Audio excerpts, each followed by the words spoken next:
Behind the proton packs and stay-puft marshmallows lies a cocaine-fueled creature design, a blackmail deal that got the film made, and a lawsuit that shook the music industry.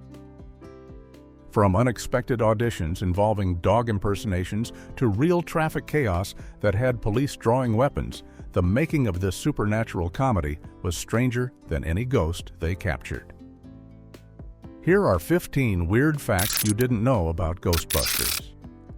Fact 1. Slimer was sculpted in a cocaine-fueled all-nighter. One of the most beloved ghosts in Ghostbusters has an origin story that's almost as wild as the movie itself. The green, gluttonous ghost known as Slimer was created during an intense, drug-fueled all-night session just hours before the design deadline, and special effects artist Steve Johnson later claimed that John Belushi's actual ghost showed up to help him finish the job. Steve Johnson had been working on the Slimer design for 6 months, going through hundreds of different variations while dealing with constant notes from studio executives who kept changing their minds about what they wanted.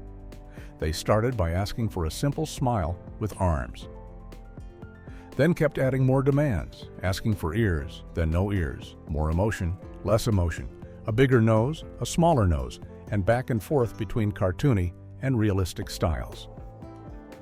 Johnson was growing increasingly frustrated with all the conflicting feedback and micromanagement from the production team.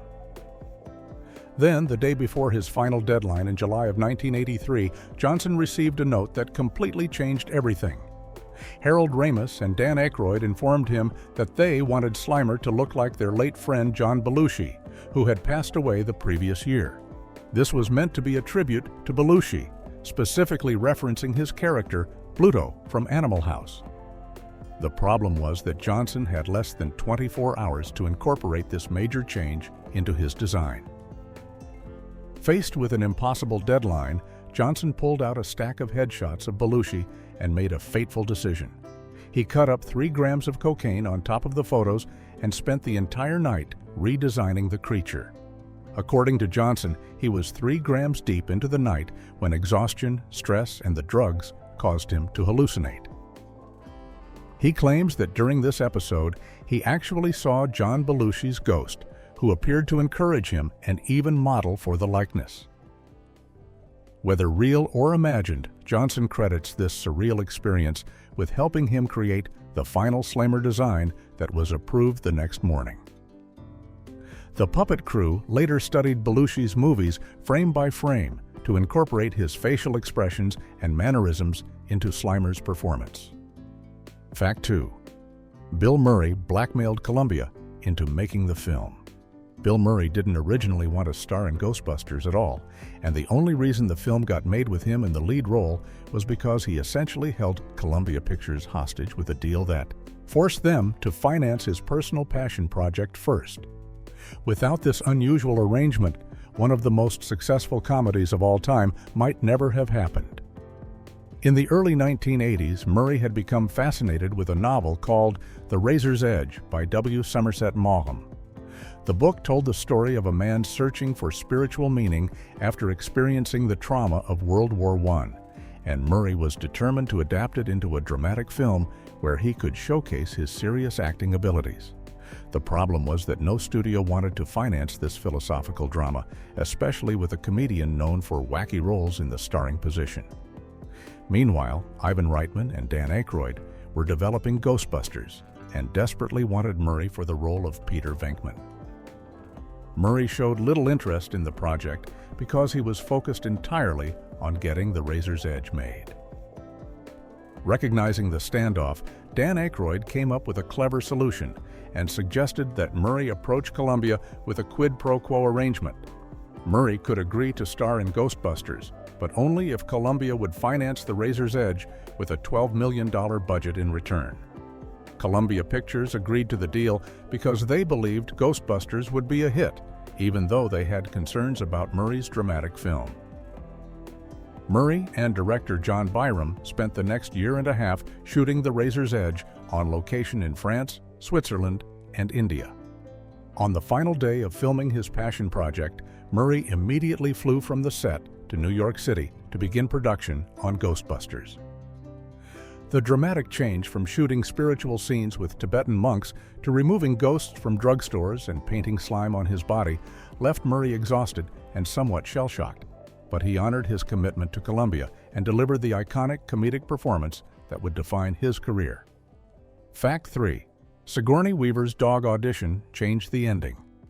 One of the most memorable and terrifying elements of Ghostbusters, the terror dog possession sequence, only exists because Sigourney Weaver completely misunderstood what she was supposed to do during her audition and ended up crawling around on Ivan Reitman's furniture while barking and howling like an actual dog. This bizarre audition performance solved a major problem the filmmakers had been struggling with and fundamentally changed the film's entire climax.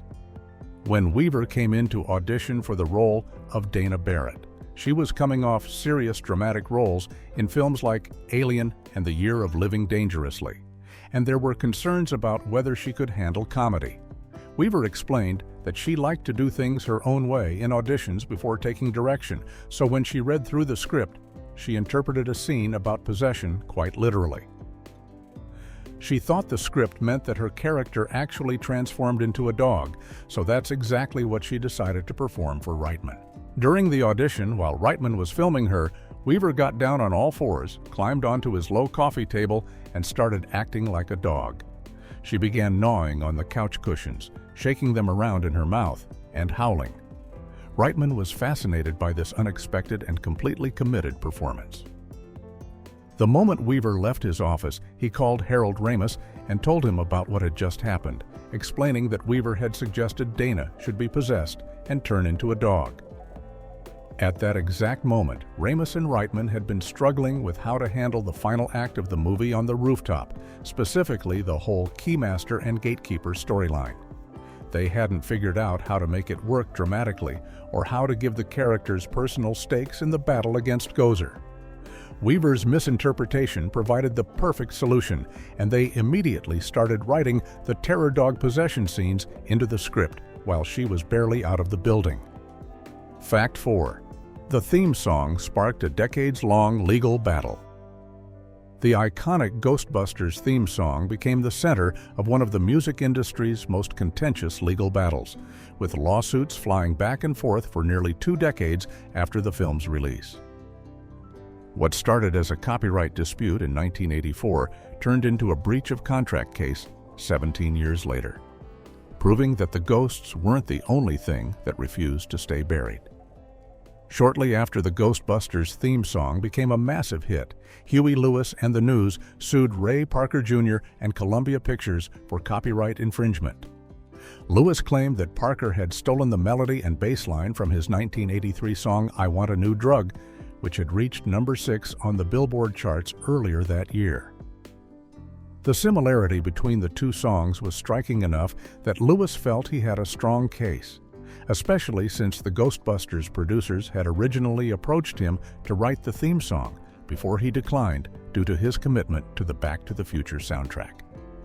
The lawsuit was settled out of court in 1985, with Lewis receiving an undisclosed sum that was reportedly quite substantial. As part of the settlement, both parties signed a confidentiality agreement that legally prohibited them from ever discussing the case or the payment publicly. This agreement was supposed to remain in effect forever, taking the details to the grave with both parties. Everything stayed quiet until 2001, when VH1 aired a Behind the Music special about Huey Lewis and the News. During the episode, Lewis discussed the settlement and revealed that Columbia Pictures had paid him money to resolve the dispute. The moment Ray Parker Jr. saw this, he realized that Lewis had just violated their confidentiality agreement. Parker immediately filed a lawsuit against Lewis for breaching the contract, seeking unspecified compensatory and punitive damages, along with payment for his attorney fees. The legal battle that everyone thought had been resolved 16 years earlier suddenly erupted all over again, proving that some disputes in the music industry never truly die. Fact 5. The movie title is actually 2 words. For over 40 years, millions of fans have watched Ghostbusters without noticing one of the most obvious details hidden in plain sight right at the beginning of the film.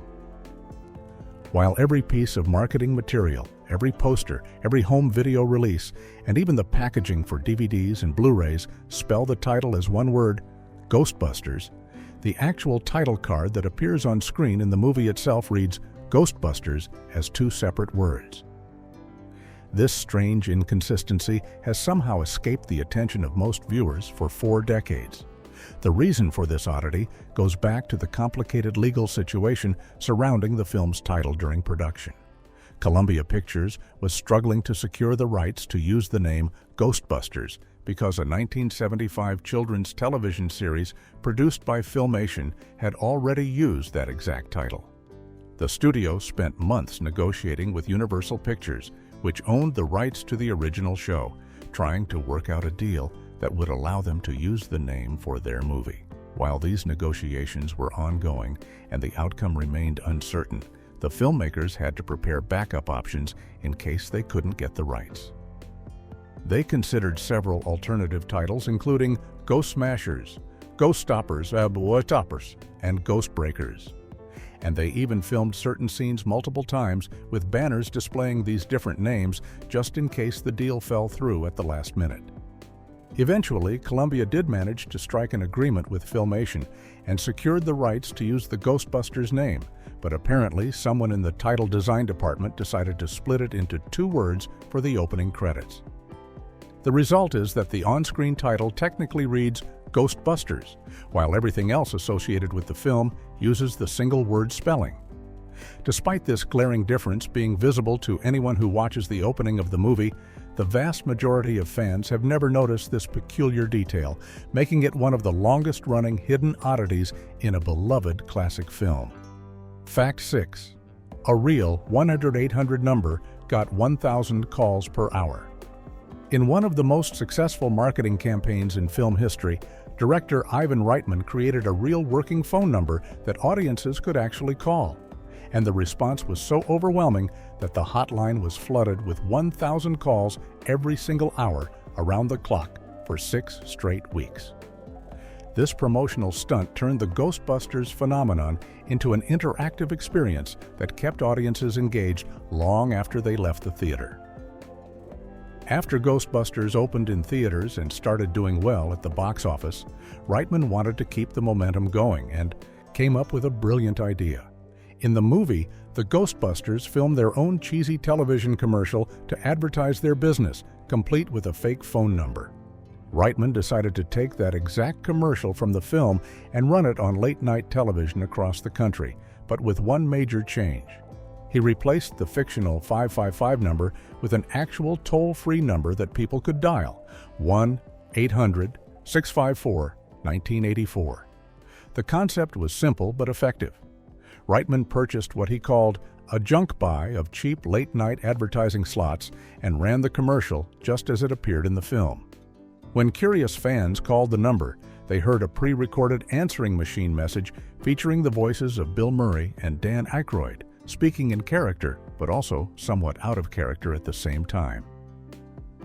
The message had them explaining that they couldn't come to the phone because they were out on a call investigating a possible infestation at a theater in Times Square, joking about checking out the dressing rooms and potentially taking the performers out on dates instead of actually looking for ghosts. The promotion was wildly successful, generating 1,000 calls per hour continuously for 24 hours a day over a period of 6 weeks. The sheer volume of calls demonstrated just how deeply Ghostbusters had captured the public's imagination and showed that audiences were eager to feel like they were part of the movie's world. Fact 7. Filming caused massive traffic chaos and police incidents. The production of Ghostbusters created absolute chaos across Manhattan, with the filming of the climactic showdown at Central Park West causing such massive traffic disruptions that police officers became involved in multiple violent confrontations with angry drivers, and even famous science fiction writer Isaac Asimov got caught up in the nightmare gridlock. The situation got so out of control that it's remarkable the film crew was allowed to continue shooting. For the final battle scene where the Ghostbusters arrived to save New York from Gozer, city officials gave permission to close the streets adjacent to the building at 55 Central Park West during rush hour, which turned out to be a catastrophic decision. The street closures didn't just affect the immediate area, but created a domino effect that backed up traffic all the way across Manhattan and even into Brooklyn. From their vantage point at the top of the building, the film crew could see traffic jammed up as far as the eye could see in every direction. The delays and detours made commuters furious, and tensions quickly escalated into violence. At various points during the shoot, police officers lost their patience with drivers who refused to follow orders or complained too loudly about the disruptions. In one incident, an officer actually drew his gun on a taxi driver who wouldn't comply with instructions. In another similar confrontation, a different officer physically grabbed a limousine driver and pulled him through the car window. The crew also had to deal with angry citizens who kept approaching them, demanding to know what was being filmed, and associate producer Joe Medjuk resorted to lying and telling people they were filming Francis Ford Coppola's movie The Cotton Club, instead of admitting they were responsible for the traffic nightmare. Among those trapped in the gridlock was renowned science fiction author Isaac Asimov, who happened to meet Dan Aykroyd during the chaos.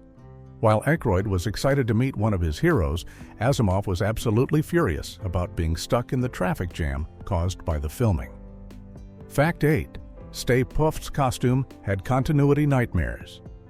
The Stay-Puft Marshmallow Man is one of the most iconic movie monsters ever created, but the finished film is filled with noticeable errors and continuity mistakes involving his appearance that somehow made it into the final cut, despite being glaringly obvious to anyone paying close attention.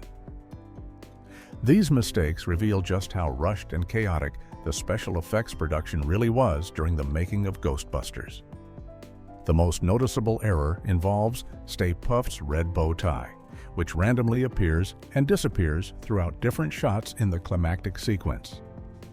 According to Billy Bryan, the actor who wore the Marshmallow Man suit, he was about to attach the tie when effects artist Joe Viscosil was busy adding flash bulbs and spark generators to the costume's bib area for the scenes where Stay-Puft gets hit with proton beams. Bryan didn't want to mess up Viscosil's work, so he held off on attaching the tie and then simply forgot to put it on later. The result is that in some shots, Stay-Puft is wearing his bow tie, and in others, he appears without it, creating a jarring inconsistency that's impossible to miss once you notice it. Even more bizarrely, the blue-collar portion of Stay-Puft's sailor suit is actually worn backwards in all of his scenes, meaning the costume was incorrectly assembled from the very beginning. Beyond these costume issues, there are also problems with the optical effects work used to composite the character into the scenes. In one particularly poorly executed shot, the optical rendering was so bad that Stay-Puft appears to pass directly through a church building like a ghost instead of crushing it as intended, completely breaking the illusion that he's a solid physical presence in the city. Another visible mistake occurs during the scene where Stay-Puft walks down the street, where the cables used to manipulate the puppet's facial expressions can be clearly seen near his right foot. All of these errors combined show that the special effects team was working under tremendous pressure and didn't have time to perfect every detail before the film's release. Fact 9. The librarian ghost was too terrifying to use. The opening scene of Ghostbusters features one of the most memorable moments in the entire film, when the ghostly librarian transforms from a harmless-looking elderly woman into a terrifying skeletal monster. But what audiences don't know is that an even more horrifying version of this creature was actually built and then rejected for being far too frightening for the movie's intended tone. The special effects team had created a puppet that was so grotesque and ferocious that the filmmakers decided it would completely throw off the balance between comedy and horror that they were trying to achieve. The library sequence was designed to be the Ghostbusters' first real encounter with a supernatural entity, and it needed to establish both the genuine danger of ghosts while also maintaining the lighthearted comedic atmosphere that would define the rest of the film. The special effects artists initially went too far in the direction of pure horror, creating a version of the transformed librarian that was designed to be as scary and monstrous as possible, emphasizing the violent and aggressive nature of the ghost with features that were meant to shock and terrify audiences. After seeing this more extreme puppet in action, director Ivan Reitman and the producers realized that it was simply too much for what they were trying to accomplish with the film.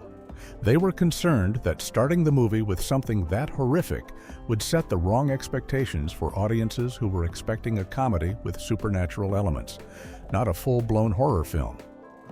The decision was made to dial back the intensity and create the version that appears in the final film, which still transforms into a frightening skeletal creature with sharp teeth and an otherworldly appearance, but maintains enough restraint that it doesn't overwhelm the comedic tone.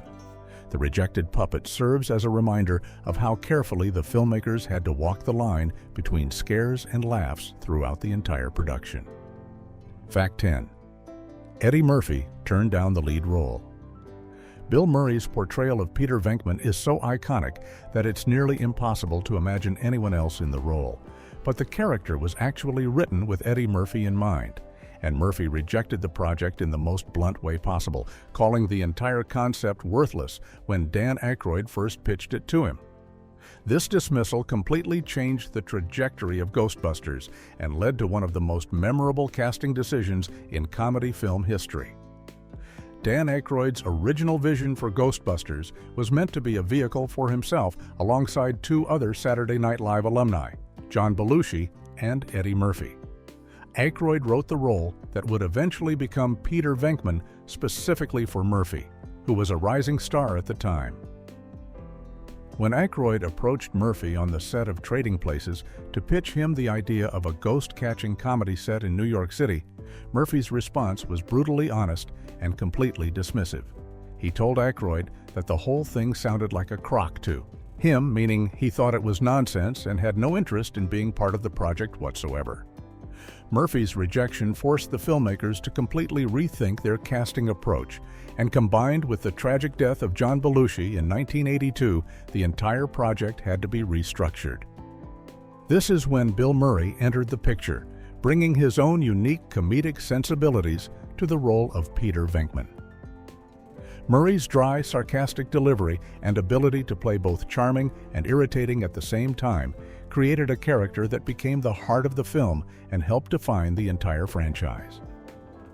Looking back, it's clear that Murphy made a significant miscalculation in turning down the role, as Ghostbusters went on to become the highest-grossing comedy of its time and one of the most beloved films of the 1980s.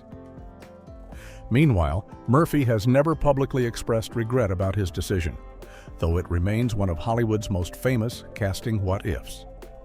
Fact 11. Ron Jeremy appears as a background extra.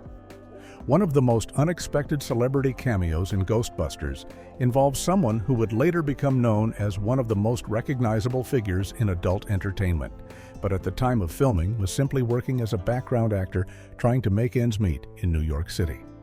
Ron Jeremy, who would go on to appear in over 1,000 adult films throughout his career, can be spotted in the crowd during one of the movie's most dramatic moments, though his appearance has gone unnoticed by most viewers for decades. The cameo occurs approximately 1 hour into the film during the sequence where Walter Peck from the Environmental Protection Agency has ordered the Ghostbusters containment unit to be shut down, causing a massive explosion that releases all of the captured ghosts back into New York City. As Ray and Winston arrive in the Ecto-1 and pull up to the firehouse, there's a crowd of onlookers standing behind a police barricade watching the chaos unfold. If you look carefully at the left side of the screen in front of the Ecto-1, you can spot Jeremy among the crowd of extras, recognizable by his distinctive appearance, including his mustache. At the time of filming in 1983, Jeremy was working as a background actor to supplement his income, and had not yet achieved the level of fame or notoriety that would come later in his career.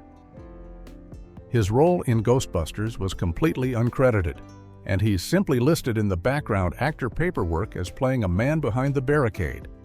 The appearance is so brief and he's positioned far enough in the background that most people watching the film would never notice him unless they were specifically looking for his cameo. Jeremy even has his own incomplete character biography page on the Internet Movie Database for this role, cementing his tiny place in the history of one of the most successful comedies ever made. Fact 12. The final explosion used shaving cream, not marshmallow. When the Stay. Puffed Marshmallow Man explodes in the film's climactic finale and covers the Ghostbusters in white goo.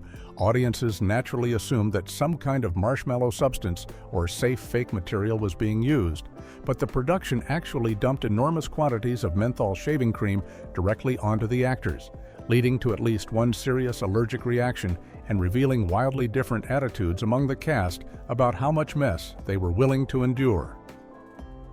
The behind-the-scenes reality of filming this iconic moment was far more uncomfortable and potentially dangerous than most fans realize. Director Ivan Reitman explained that huge industrial-sized laundry bags were filled with shaving cream and then dropped from above onto the actors during the explosion sequence. The decision to use menthol shaving cream specifically turned out to be a poor choice, as the menthol caused skin irritation and at least one member of the cast or crew suffered an allergic reaction to the substance. Despite the discomfort and potential health risks, the scene required multiple takes to get right, meaning the actors had to endure being drenched in this irritating material over and over again. The actors' responses to this messy situation revealed their different personalities and approaches to filmmaking. Bill Murray, true to his reputation for wanting to maintain some level of comfort and control on set, negotiated with the director to ensure he would be covered with significantly less shaving cream than his co-stars. If you watch the final scene carefully, you can notice that Murray has noticeably less white goo on him compared to the other Ghostbusters. Dan Aykroyd, on the other hand, took the complete opposite approach and actually kept asking Reitman to dump more shaving cream on him with each take, embracing the chaos and mess as part of the fun of making the movie. This contrast between Murray's minimalist approach and Aykroyd's enthusiastic maximalism perfectly captured their different working styles. Fact 13.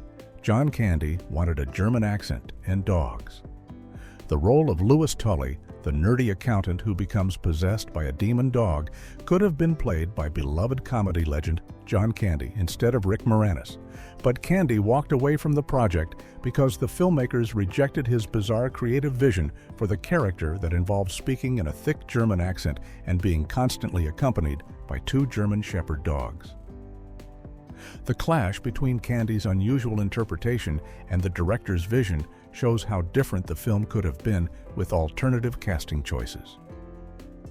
When John Candy was initially offered the role of Louis Tully, he didn't simply accept it and show up ready to perform the character as written in the script.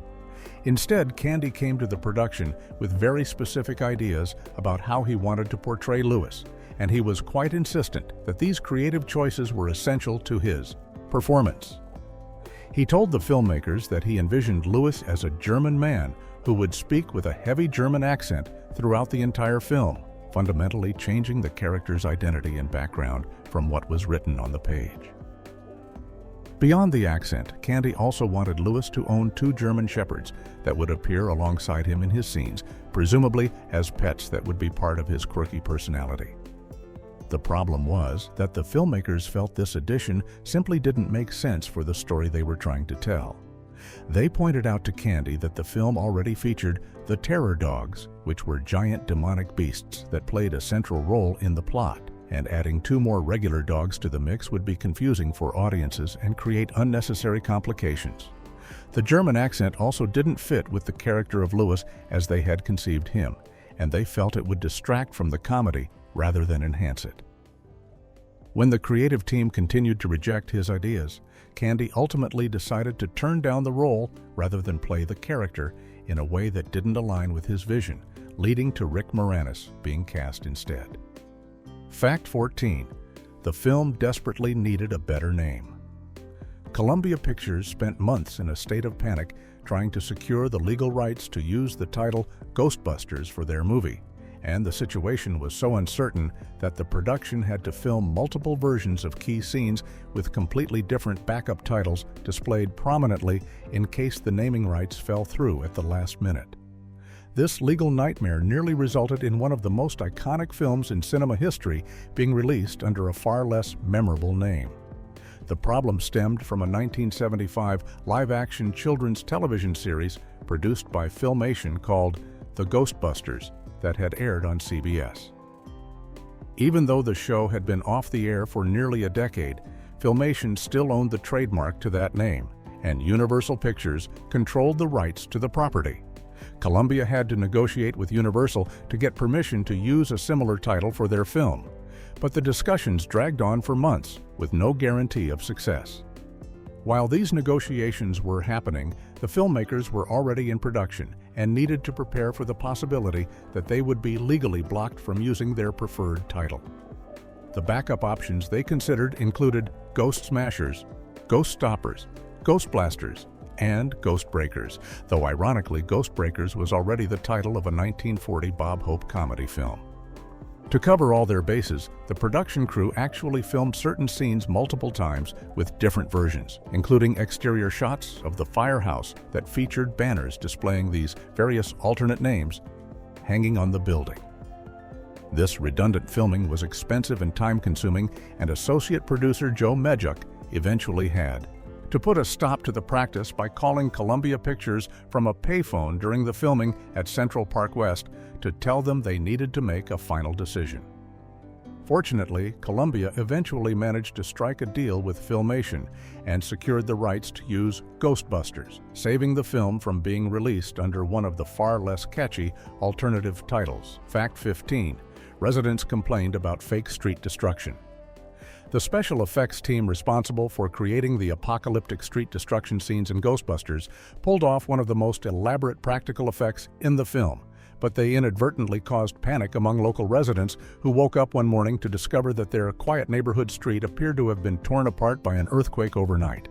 The realistic fake damage prompted so many alarmed calls to the New York Police Department that their switchboard was completely overwhelmed with complaints from confused and frightened citizens.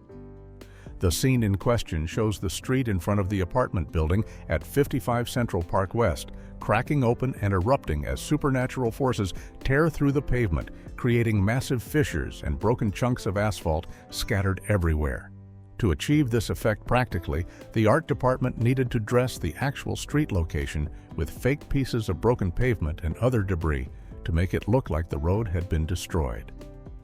The catch was that they only had permission to work during one single night, which meant they had to complete the entire setup under the cover of darkness while residents were asleep. According to production designer John DeQuire, when people went home early in the evening, everything on the street was completely normal and intact. The crew worked through the night, placing all of the fake damaged road pieces and positioning broken slabs of pavement to create the illusion of destruction. When the little old ladies came out early the next morning to walk their dogs, they were confronted with what appeared to be a street that had erupted and torn itself apart during the night with no warning or explanation. The sight of their familiar neighborhood street looking like a disaster zone understandably alarmed the residents, who immediately started calling the police to report what they assumed was some kind of emergency or infrastructure failure. The volume of calls was so high that it lit up the NYPD switchboard, forcing the production to explain that it was all fake and part of a movie being filmed.